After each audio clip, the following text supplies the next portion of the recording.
Good morning everyone केमन आछो सबाई आशा करी सबाई खूब भालो आछो आमिओ भालो आछि। वेलकम टू सुरिज ब्लग। तो डेलिकार मतन एखन घड़ीते बाजছে 9:30। तो बाबिन गेছে स्कूले, बाबिनेर पापा अफिसे चले गेছে, बाबिनके स्कूले आनते जाবার समय হয়ে গেছে। তো বেরোবো। আর কালকে তো তোমরা দেখতেই পেলে ব্যাংকে গিয়েছিলাম, বাট ব্যাংকে লিংক ফেল হওয়ার জন্য কাজটা হয়নি। তো আজকে আবার ব্যাংকে যাব, দেখা যাক কাজটা হয় কিনা। মানে মাথাটা যেন আমার লিটারালি গরম হয়ে আছে। একটা ছোট্ট কাজের জন্য আমাকে 2 দিন 3 দিন ধরে যেতে হচ্ছে। তো আজকেও বাবিনকে নিয়ে ডাইরেক্ট আর স্কুল থেকে ডাইরেক্ট ব্যাংকে চলে যাব, গিয়ে আসার সময় বাজার টাজার করে আসবো। চলো এখন বেরিয়ে পড়ি, বেরিয়ে দেখা হচ্ছে। ব্যাংকে এসে আখের রস খাওয়া চাই, বাট আজকে ও একা না, ওর ফ্রেন্ডও আছে ওর সঙ্গে। আর আন্টি আজকে ট্রিট দিচ্ছে আখের রস। ওই যে একজন বসে হাঁপিয়ে দৌড়ে আন্টি। ব্যাংকের কাজ শেষ করতে চলো এবার বাজারের দিকে যাবো, বাজার করে বাড়ি যাবো। এখনো ফিনিশ হয়নি, এখনো খাচ্ছে। এই জাস্ট বাবিনকে স্কুল থেকে নিয়ে ফিরলাম, আর তোমরা দেখতেই পেলে ব্যাংকে গেলাম। তো ব্যাংকে আলটিমেটলি আজকে কাজটা হলো। তো এই জাস্ট এলাম বাজার টাজার করে নিয়ে। তো চলো ফ্রেশ হয়নি, তারপর দেখাচ্ছি কি বাজার করলাম না করলাম। আর এই যে আমার বাবিন দেখো খালি পেজগুলোকে ছিঁড়ে ছিঁড়ে খালি নৌকা বানাচ্ছে। আমি এখনো এত বড়, মানে শুনলে তোমরা হাসবে, আমার বলতেও হাসি পাচ্ছে। আমি এখনো কাগজের নৌকা বানাতে পারি না, কিন্তু আমার এইটুখানি বেবি সে এইটু ছোট ছোট কাগজ দিয়ে খুব সুন্দর নৌকা বানাচ্ছে। তোমাদেরকে পরে আমি দেখাবো। তো বাজার করলাম হচ্ছে, এখানে নিয়েছি হচ্ছে এই যে কাতলা মাছের মাথা, আর হচ্ছে নিয়েছি একটু চিকেন আর একটা বেগুন। তো চলো এগুলো ধুয়ে পোষা করে নিই, তবে দেখা হচ্ছে। তো এই জাস্ট টিফিন করে ছেলেকে পরিয়ে টরিয়ে নিয়ে রান্নাঘরে এলাম। আর বাইরে রোদ দেখে রান্না করার ইচ্ছা করছে না। মা বলছে এখন যা রোদ উঠেছে মনে হয় বাইরে গিয়ে রোদে বসে থাকে। তাই বলছি কালকে দিয়ে তাহলে পান্তা করে রেখে দিয়ে রোদে গিয়ে বসে থাকি। মানে এই শীতে পান্তা খেলে হসপিটালে গিয়ে ভর্তি হয়ে যেতে হবে। তো সত্যিই তাই, এখন বেলাতে যা রোদ ওঠে, যেই টাইমটা রান্নাবান্না করি আমরা সেই টাইমটাই রোদ থাকে। মনে হয় গিয়ে দেখো পিছনে দেখতে পাচ্ছ কত সুন্দর ঝলমলে রোদ উঠেছে বাইরে, আমার জানলার বাইরে গলিতে। তো একটু গিয়ে বসতে হচ্ছে, ইচ্ছা করছে, বাট এখন তো রান্না বান্না করতে হবে। তো মা ওই ঘরে করছে রান্না, আমিও করছি এখানে। আর কী করা যাবে, রোদে আর বসা হবে না। আর যখন রান্না বান্না শেষ হবে তখন যখন গিয়ে রোদে বসো তখন দেখবে রোদ চলে গেছে, সেখানটায় আর রোদ নেই, অন্যদিকে রোদটা ঘুরে গেছে তখন।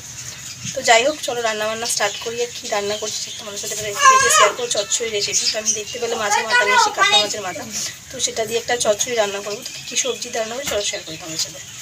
তো এই যে কাতলা মাছের মাথাটাকে খুব সুন্দর করে ধুয়ে নিয়ে এখানে নুন হলুদ মাখিয়ে দিয়েছি। আর সবজি যে সবজিগুলো দিয়ে হবে হচ্ছে মধ্যে হচ্ছে বেগুন, আর হচ্ছে শিম, কুমড়ো, আর হচ্ছে আলু, 4টে সবজি দিয়েছি। দিয়ে এই যে চচ্চড়িটা হবে। তো তার জন্য কড়াতে একদম তেলটা গরম করে নিয়েছি খুব ভালো করে, যেহেতু মাছের মাথাটা ভাজতে হবে। তো করলো এখানে আমি মাছের মাথাগুলোকে ছেড়ে দিই।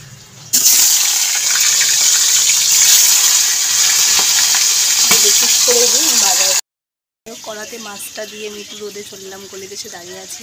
গায়ে সুন্দর রোদ লাগছে, বাইরে জামা কাপড় শুকাচ্ছে। এই সময় সত্যি রোদটা খুব ভালো লাগে। আমার ছেলে কড়াটা রোদে, তুমিও চলো একটু রোদে ছেড়ে দাঁড়িয়ে আছি।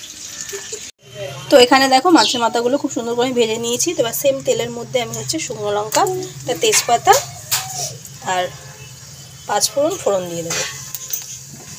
এই ফোড়নটাকে একটুখানি করে নিয়ে এবার ওই ফোড়নের মধ্যে এখানে কুচিয়ে যে পেঁয়াজটা রেখেছিলাম তো সেটা এবার অ্যাড করে দেবো। আর একটু দেবো হচ্ছে থেতো করা রসুন। দেখে দেখো রসুনটাকে এখানে থেতো করে রেখেছি। তো এই থেতো করা রসুনটা দিয়ে দেবো। অনেক কী হয় চচ্চড়ির মধ্যে আর কি রসুন বাটাটা ব্যবহার করে, বাট আমি ম্যাক্সিমাম টাইমে মানে মাছের মাথা বা চিংড়ি মাছ দিয়ে করলে তখন রসুনটা থেতো করেই দিই। বা যদি মাছের তেল হয়, যখন ভেটকি মাছের তেল থাকে তখন আদা রসুনটা পেস্ট করে দিই। তো এখানে এখন শুধু আমি রসুনটাই একটু থেতো করে দিলাম। এটাকে আমি এখন খুব ভালো করে একটু ভাজা করে নেবো। তো আমার এখানে পেঁয়াজ আর রসুনটা মোটামুটি লাল হয়ে গেছে। তো এবার যে সবজিটা কাটা ছিল সবজিটা আমি দিয়ে দেবো। দিয়ে এটাকে এখন খুব ভালো করে মিক্স করবো। সমস্ত সবজিগুলোর সাথে পেঁয়াজ রসুন তেলটাকে খুব ভালো করে মিক্স করে নেবো। তো চলো এটাকে মিক্স করে এখন আমি সিমে এইভাবে রেখে দেবো। তো এটাকে ঢাকা দিয়েছি মোটামুটি 4-5 মিনিট হচ্ছে। তো ঢাকাটা খুলে আমি একটু দেখবো। এবার আমি এটার মধ্যে অ্যাড করবো হচ্ছে এই যে একটা চেরা কাঁচা লঙ্কা আর কুচানো টমেটো। তো দিয়ে এটাকে আমি আবারও খুব ভালো করে মিক্স করে দেবো। একদিন মামাবাড়িতে গিয়ে তোমাদেরকে নিরামিষ একটা চচ্চড়ি রেসিপি শেয়ার করেছিলাম। তো আজকে এটা মাছের মাথা দিয়ে করছি, সেটাই শেয়ার করছি। তো চলো এটাকে আমি আবারও ঢাকা দিয়ে দেবো। তো এটাকে আবারও আমি ঢাকাটা খুলে দেবো। দিয়ে বেশ অনেকটাই সবজিগুলো নরম হয়ে গেছে। তো আমি এর মধ্যে এখন অ্যাড করবো হচ্ছে দুটো জিনিস। ওই যে হচ্ছে নুন সামান্য পরিমাণ মতো বুঝে, আর দেবো হচ্ছে হলুদ। আর এই চচ্চড়িতে আর কিছু লাগবে না, মশলা বলতে এই দুটোই, নুন আর হলুদ, ব্যাস, আর কিছু না। এই দুটোতেই পুরো চচ্চড়িটা ফ্লেভার হবে। আর জিরে বলো, লঙ্কা গুঁড়ো বলো, আদা কিছু না। রসুনটা তো আগেই দিয়েছি, তো দিয়ে আমি এটাকে খুব ভালো করে আবারও মিক্স করবো। চলো এইভাবে মিক্স করে আমি এটাকে আবারও ঢাকা দিয়ে রেখে দেবো। তো নুন হলুদটা দেওয়ার পরে বেশ অনেকক্ষণ এটাকে ঢাকা দিয়ে রেখেছি। তারপরে আমি ঢাকাটাকে খুলে নেবো, দিয়ে এটাকে আমি আবারও খুব ভালো করে একবার মিক্স করে দেবো। মিক্স করে আর এই চচ্চড়িটার মধ্যে কিন্তু আমি এক ফোঁটাও জল ব্যবহার করবো না। যা মানে সবজিগুলো সিদ্ধ হবে হচ্ছে সবজির নিজস্ব জলে। আর এই যে মাছের মাথাটা ভেজে রেখেছি, তো এটা আমি দিয়ে দেবো। মাছের মাথার যে জুসটা আছে ভাজার, তো সেই জুসটা দিয়ে ডালটা সিদ্ধ হওয়ার হয়ে যাবে। এইভাবে দিয়ে আমি এটাকে আবারও ঢাকা দিয়ে এভাবে হতে দেবো এখন 15-20 মিনিটের জন্য। তো এটাকে ঢাকা দিয়েছি, 15-20 মিনিট হয়ে গেছে। তো আমি ঢাকাটাকে আবার খুলে দিলাম, দিয়ে দেখো এখানে বেশ সবজিটা অনেকটাই মজে এসছে, তেলটাও ছেড়ে দিয়েছে। তো সেই পর্যায়ে আমি একটুখানি সামান্য চিনি দিয়ে দেবো। যে কোনো রান্নাতে নুন চিনিটা তো অতি অবশ্যই অ্যাড করতে, বিশেষ করে চচ্চড়ি বলে কথা।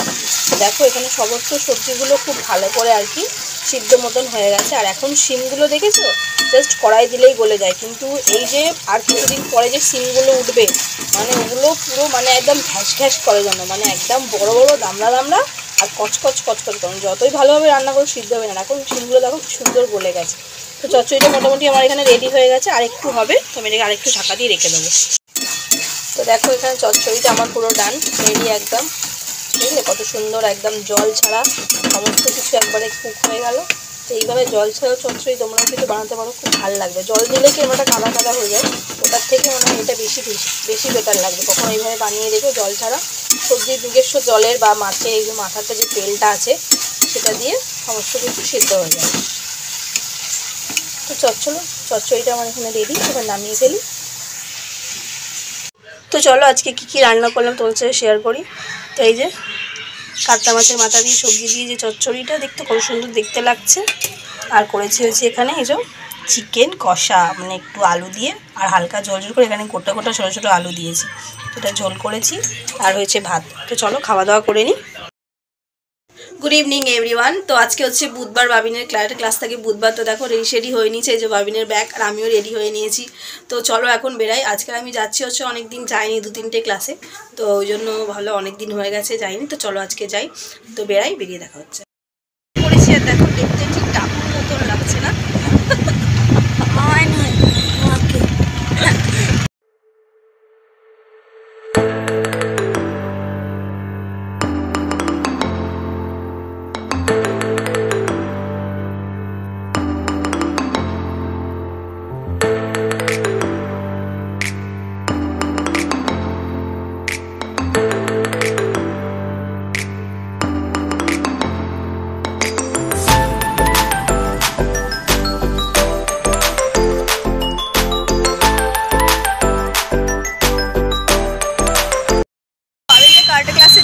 দিয়ে দুজনে হাঁটছি, এখন দেখি কোথায় যাই। তো চলো সব তোমার সাথে শেয়ার করি।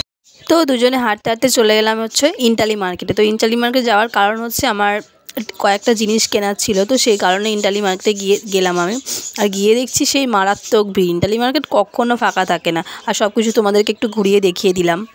তো এই যে কারণটা হলো আমার কয়েকটা টিপের পাতা নেওয়ার ছিল, যেটা ডেলি ইউজের আমার শেষ হয়ে গেছে। তো সেই জন্য আমি ইন্টালি মার্কেটে এসেছিলাম টিপের পাতাগুলো নিতে। তো তারপরে আবার কি, সেই যে ছেলেমেয়ের খাবার বারণ তো হয়ে গেছে। তো বাবা এখন চলেছেন ছেলেমেয়ের খাবার নেওয়ার জন্য। এই যে সব দানা দানা সব পাওয়া যায় সেই দোকানটাতে। তো এর আগেও এই দোকানের একটা ভিডিও তোমাদেরকে দেখিয়েছিলাম আমি। তো যাদের বাড়িতে পাখি আছে বা মাছ আছে বা পেট কোনো বিড়াল বা কুকুর আছে, তারা কিন্তু অতি অবশ্যই এই দোকানটা থেকে খাবার নিতে পারো। এখানে সমস্ত রকমের পাখিদের বা সমস্ত রকমের জন্তু জানোয়ারদের খাবার পাওয়া যায়। কত রকম দানা, এখানে দেখো আমি অনেক দানা আগে কখনো আমি দেখিও নি বা নামও জানি না।